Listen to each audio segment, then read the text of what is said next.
All right, welcome back. Let's continue the conversation now on these difficulties that the PDP is currently going through. I'm now being joined on the program by Deron Odeyemi, who is a chieftain of the party, and he joins us, of course, from the city of Ibadan. So, Mr. Odeyemi, thank you very much for your time. Are you surprised by this massive defection that we have seen? I'm not only surprised, I think I'm disappointed. I'm disappointed in the system that we run as a democracy in Nigeria. I will not join anybody in the area of saying somebody is crossing from PDP to APC or from APC to PDP. The main question we should ask is, to what extent has this been of help to an average Nigerian? What extent has this been of help to the democracy we are practicing in Nigeria? And you look at the reasons why being offered for crossing over to political parties, then you now ask the question, are we on the right path towards a good society in Nigeria? Take the case of Okowa, for instance. I cannot fathom any reason why Okowa, who happens to be a presidential candidate of PDP, will suddenly decide to join APC. Does it mean that PDP did not do its, background check to know the caliber and the kind of person Okowa is before selecting him as the vice presidential candidate? The only reason which I can fathom is the fact that he has EFCC cases, and he believes that it is only by joining APC that that his sins could be forgiven. This is not too good for democracy.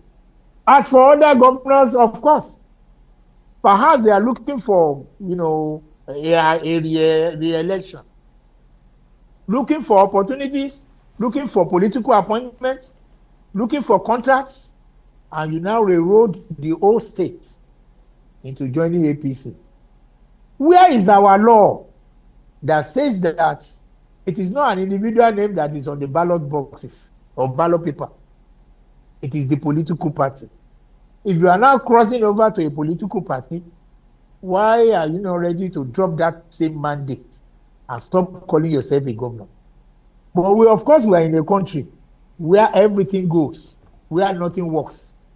In the House of Rep and the Senate grant, we have seen people coming out to say, yes, we are no longer a member of PDP or a member of APC, and both the Speaker of Rep or the Senate President, we ask the House to embrace them and clap for them. Where is that law that says if you are leaving a political party, you should drop the mandate? But then your party has also benefited from defections of this nature in the past. And, the issue of the law did not come up then. I mean, when your party was in power, quite a number of opposition party members, both in parliament and outside parliament, defected to your party. In fact, governors have also defected to your party. The former governor of Edo State, while in power, while in the APC, defected to your party as well. I am not exonerating PDP of this. I'm only talking about democracy and the people of Nigeria in general. That what we are seeing as defection and the people clapping here and there is a bad omen for democracy, especially if we are tending towards one political party. I'm only saying, I'm not defending PDP. I'm talking as a Nigerian, I'm talking as a journalist. I'm talking as as somebody who is knowledgeable in politics, to know that what is going on politically in Nigeria is not the ideal setting, it's not something that anybody should be happy about.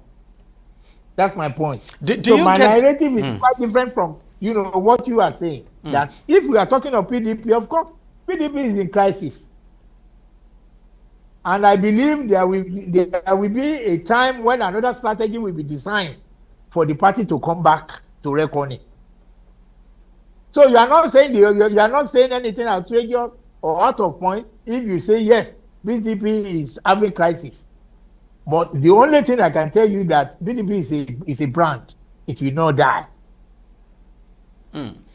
Now, and I'm just wondering, do you, because a lot of people have blamed, especially members of the PDP, those who are aggrieved, for instance, have blamed the former vice president. I mean, you saw the way the governors, for instance, reacted to the talk, the coalition plan now of the former vice president. That's your presidential candidate in the last election. And everyone within the party believes, look, that there's every evidence that he plans to run again and he wants to get the ticket. And obviously, people are really not happy about it. And he's not coming out to say, look, I'm not going to run, as at least make it open.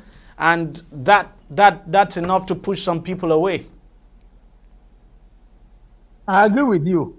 And I align myself with the governors who said that Atiku's intention of talking about coalition is not for the party. It's about his personal desire to become the president of Nigeria. And the governors have said it clearly. Atiku is not the party. Atiku is not PDP. He was a former presidential candidate.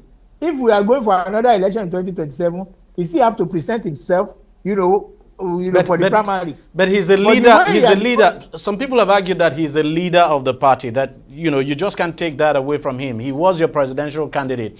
If he had won, he would have been the leader. So he's the leader of the party. I'm not saying he's not a leader. All that I'm saying is he should stop acting as if he is his candidature in the last dispensation will still manifest in 2027. He has to submit himself for another primary. He should stop behaving as if he is presently the presidential candidate for PDP. He's not the party. He's just a leader. He's a member of the party. He cannot negotiate and talk about coalition for the party. There's a difference between the two. And that is why the governors raised their voice against him. That if you are dealing with him you are talking about coalition with him, you are talking about his personal presidential ambition, not about the coalition of political parties. But let's look at this Delta State issue. Do you think, you have said, look, that there's a possibility that Okowa decided to jump ship because of, the case he has with EFCC, even though that case has actually not been filed in court yet. But do you think that could be, that's just what could drive him to take this decision, to join the APC? And when you consider the fact that there are also APC members who have cases with EFCC and they're still facing those cases. So do you think Okowa has just done this just because he wants to avoid the EFCC prosecution? I'm only phantoming the reason. It's not that he has come out to say, yes, this is the reason. Of course, he won't come out to say, this is the reason. But you are talking of integrity. You are talking of principle. What could have made somebody who represented a political party, who was chosen as the vice presidential candidate of a political party, jumping ship overnight? It calls for questioning. But you've also had, just like you said, I understand. The PDP did not do a thorough scrutiny of the person they are presenting to Nigeria as their vice president. Well, it's about character, it's about the personality. So some people have also said at some point, even the former vice president Atiku Abubakar also left the party and went to the APC, ACN then, and then came back. You are making, you are driving me to another reasoning why we are in crisis in PDP. And this is that Wike as an individual did not jump ship. He was taking care of the party. At least I was a member of I was a deputy national public secretary of the party.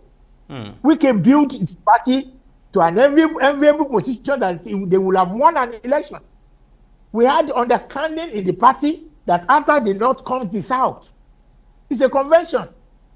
But at a point in time, the party embarked on their abracadabra and said, yes, the presidential candidate can come from any zone, which gave the likes of Atiku, Tambuwa, Bukola Saraki, and all of them, who at a point in time left the party for APC. To come back en masse and hijack the candidature from Wike. the crisis we are still in it, and we have not come out of this crisis. So what you are saying in essence is people can go, leave the party, come back, hijack the candidature at will. And if the party continues to reckon with this kind of individuals and personalities, where do you expect peace? You can't get peace where there is injustice. Mr. Dinrodeyemi, thank you very much for your time, and thanks for talking to us. Thank you very much. All right. We'll take a short break and we'll be right back. Stay with us. Don't go away. Opinions are free. Facts are sacred. But truth is universal. How, in practical terms, can we, for instance, de-escalate the tension? When you go into public office, you must be ready to answer to the people. We know where the enemy is. 3 places. The Lake Chad Basin, the border area between Nigeria and Cameroon, and then the Sambisa Forest. On DEJI 360, we give you a complete dose of everything. Opinion, facts, and undiluted truth. I hardly believe what politicians say in this part of the world. A new Nigeria is possible, a future is possible. We delve into the issues, dissect it so that you can understand it, use it to take action. I don't think there's any need for any governor to look for grant for ranching. DEJI 360, dissecting the issues.